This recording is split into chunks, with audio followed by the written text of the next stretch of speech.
Caddis Maximus here, this time with a kind of an aggregate review of Harbor Freight's smaller magnets. I've done a review of their little pack of neodymium magnets, also a review of their larger lifting magnet, the 150 pound. That's really a heavy duty magnet, all encased in steel, and it's pretty large. These are more of their kind of refrigerator or project magnets, and it's kind of neat. You can pick all these up if you use the coupons for like less than 10 bucks. This is like $5, this is like $4, a little over $4, a little bit weird. Each of these, actually I shouldn't say each of these. These were 99 cents. What I thought was odd is that Harbor Freight has both of these on the shelf, and I'm not exactly sure why. We can see the one in the red pack here, if you can see a tiny little part number. It has a higher part number, so they may be just replacing these because the package may be just coming apart. When these are stuck on the shelf, I could see where these kind of fall apart and give people a hassle. So these they advertise as Ferrite Magnets. They have reasonable build quality, although in some of the packs I got beat around, they got a little chipped, so you have to be very careful. These Ferrite Magnets, I mean all magnets are of a ceramic type as far as I know, but these Ferrite types are just super duper brittle. I mean, I could almost break one of these in half with just my fingers. They are actually reasonably strong, and they hold their magnetic field for a long time and actually resist quite a bit of heat. I should say a reasonable amount of heat. That's a big denominator. A lot of magnets, like the neodymium rare earth magnets, they can take some heat, but they're relatively low temperature before they lose their magnetism. So they sell these as just projects to, you know, refrigerator magnets, or gluing on the postcards, or you know, putting up a poster on your toolbox. They advertise them as 3-pounders, and let's I think maybe this block of metal is probably a little more than 3 pounds. I wonder if 2 of them stacked on top of each other give us enough field. One of them won't quite lift it. 2 of them will. So that's not bad. This is probably, you know, probably around 3 to 5 pound block of steel. So for the 99 cents or 50 cents a piece that they charge for them, I think that's not too bad. Actually, once we get them together, we can see both of these have like totally different colors. So they, the consistency of the materials, maybe they even are coming from multiple different factories and then getting packaged somewhere. But I think that's a little bit strange. Whoop.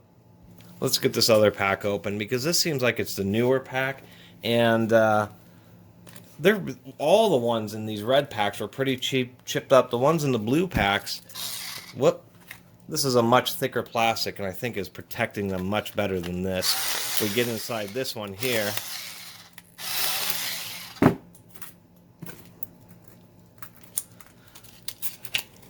We can see that these are actually much worse. Much, much worse. These are all chipped up all around the edges. Wow, there's some pitting there. That didn't happen from shipping. That's from the quality of these is actually way low. I mean, look at this. It looks like it was recycled material. There's all sorts of like little dents. That pitting there. The denting is weird. I've never seen that kind of. It looks like it was ball shot peen, but it's not it. These are sintered. They're a powdered material that is then heated and compressed into a solid block within a magnetic field. That's how they make these magnets permanent.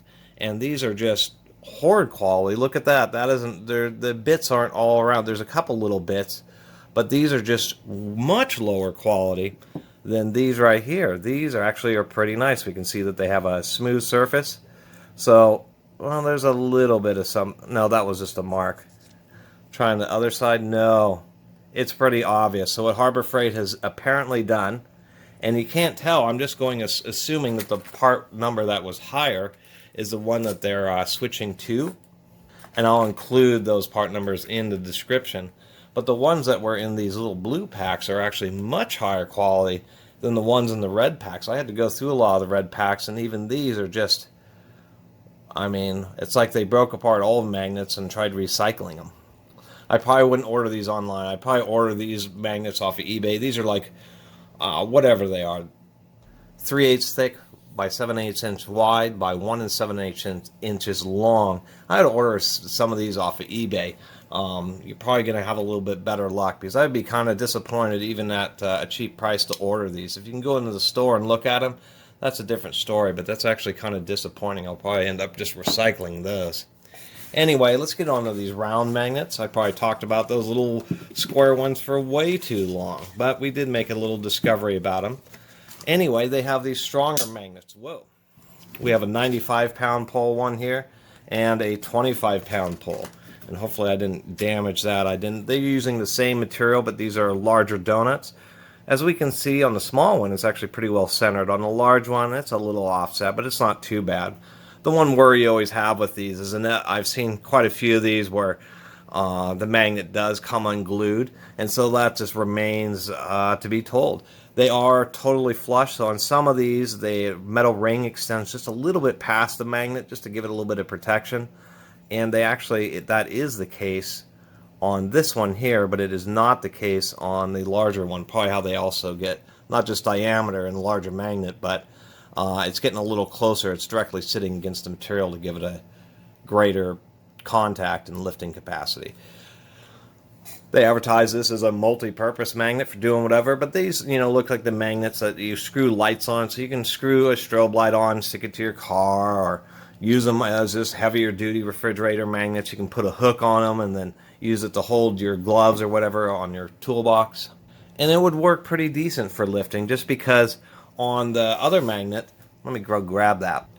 Here we are on this 150-pound magnet that's, against the thick pieces of steel, and it's really concentrated through these two steel bars.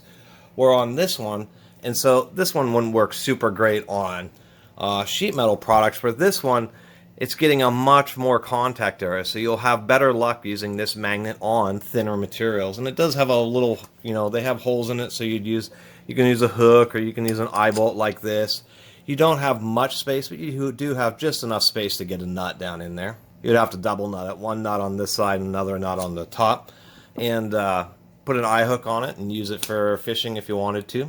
Magnet fishing, that always seems to be something that comes up when I do a Google search. So that's advertised as what, they're an 80 millimeter one, and then they have this 50 millimeter one, which is just smaller and weaker.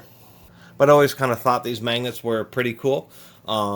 And since Harbor Freight kind of does stock them, it's always handy if you have a project where you're like, oh, I know of some good magnets for the price, and you can go down and grab them.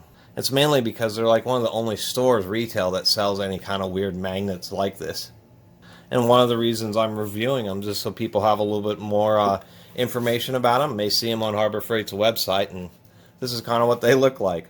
And I have an excuse to feed my Harbor Freight addiction. Anyway, I really appreciate everybody watching and subscribing. And if you haven't subscribed, please do. Until next time, Catus Maximus out.